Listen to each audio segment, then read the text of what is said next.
lot of inertia built around those kind of ideas. They call it reoperations, I think. But that's an example of things that we can be looking at in these next years as we try and find smarter ways to manage with our existing infrastructure. And then finally, the main flood protection piece of it is the Corps has to move out with its flood control authorities. It's got two in California, one on the Bay Delta, levees and islands feasibility study, and then another integrated study for the whole Central Valley. We have to go ahead and start that comprehensive look at the whole valley that incorporates the pieces and then ends up with solutions that are solutions. I'll quickly just talk about sort of the environmental part of this. I would say that in general, we have I don't know if it's famous, it's certainly a notable project, a flood control project in California in the Napa River. And it's got some, people are interested in it because the Corps didn't put in its riprap channel, it didn't put in its concrete line ditch, it was more natural, it took more advantage of the natural floodplain and used the natural floodplain to absorb some of the flows. It was more expensive, and it was a new step for the Corps. I believe that nature provides surfaces that are greatly undervalued in the way we think about these things.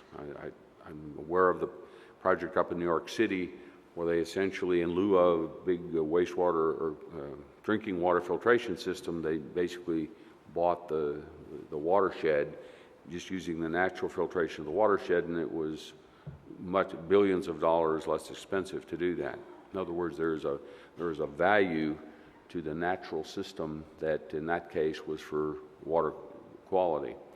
In the Napa River, the value I think is flood protection. As we talked a little bit yesterday at one of the sessions I attended, was that there's a value in natural areas to absorb the floods, and if you build on those, you take that away and you make the floods more difficult to deal with.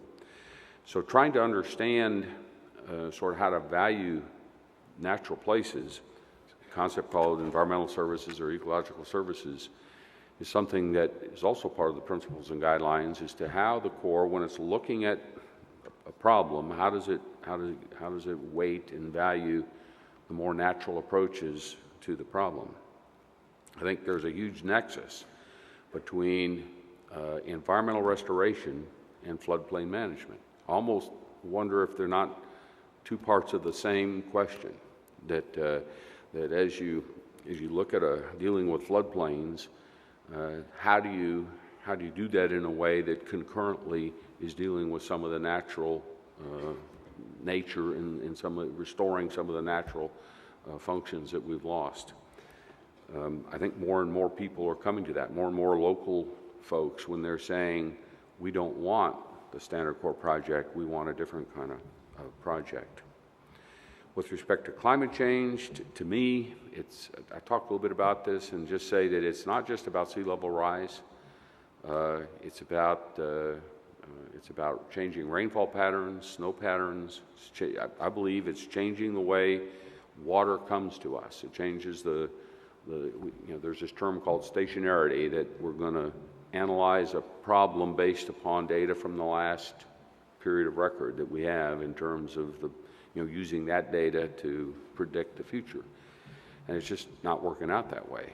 The rainfall patterns are changing, and while we don't know, this is the uncertainty part, we don't know where that's going, we at least have to start looking at the problems in the light of those uncertainties and trying to solve those problems in the face of those uncertainties. All this gets to the slide that I didn't make. I think some of you participated in the making of this. General Don Riley and others came up with this. It's just sort of how do we think about risk? And the part I like about it from the get-go was that there's only one little part for the core, the structural part maybe, down there at the bottom, and the rest of it is I guess FEMA is there on the insurance, so there's a little federal part there, but the rest of it is largely local government and not the federal role. I believe that this is the only way that we're going to be able to resolve the enormous floodplain management issues that we have. We have to be willing to be more flexible in the way we work with you. We have to not have to say we're going to optimize this structural facility, but rather we're going to optimize the system approach, and we're going to fit the structural piece in along with the insurance, along with all the other pieces into an integrated system. And that's a different way for the Corps. It'll take us a while to sort of get in the rhythm. I don't think there's any other way. I mean, I think we have to figure out, this may not be exactly the right codes on the stair steps, but it makes the point that we're all in this together, and it has to start from the bottom up. The final thing I'll just mention is, before I leave the slide, I'll just say that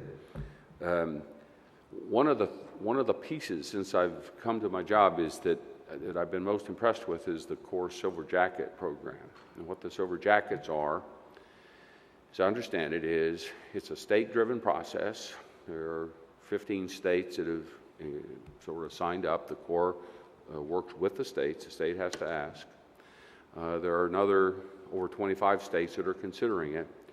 They basically, after a flood event, they go in there and they do a little sort of a forensic on what happened, what's the problem, how do we solve it. To me, it's exactly the kind of bottoms-up solutions, like John was talking about, that we then have to figure out how to take that and come up with the policies, either new policies, regulations, or statutes that allow us to be more effective in finding the solutions.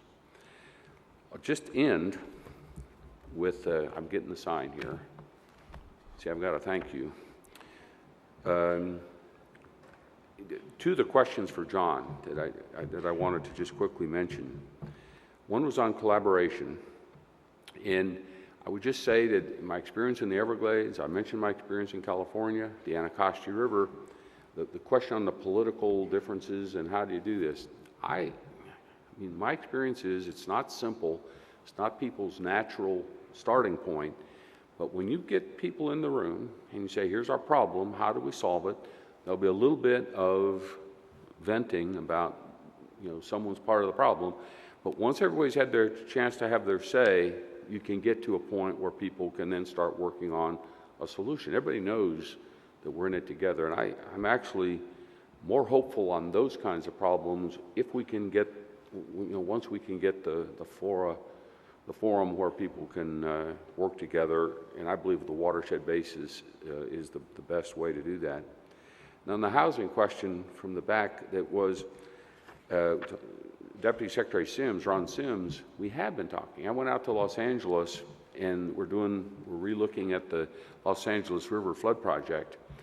And among other things, they're trying to hook it to some urban renewal, to open up a part of it, to reclaim some areas.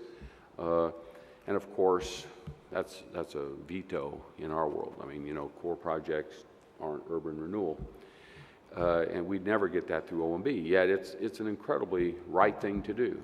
And so we're talking with Ron, and we're trying to get together to figure out sort of this idea of how do we link their programs and authorities with the Corps programs and authorities to come up with ways to have smarter projects. And so that's my message. I'm getting the high sign. I will say thank you all very much.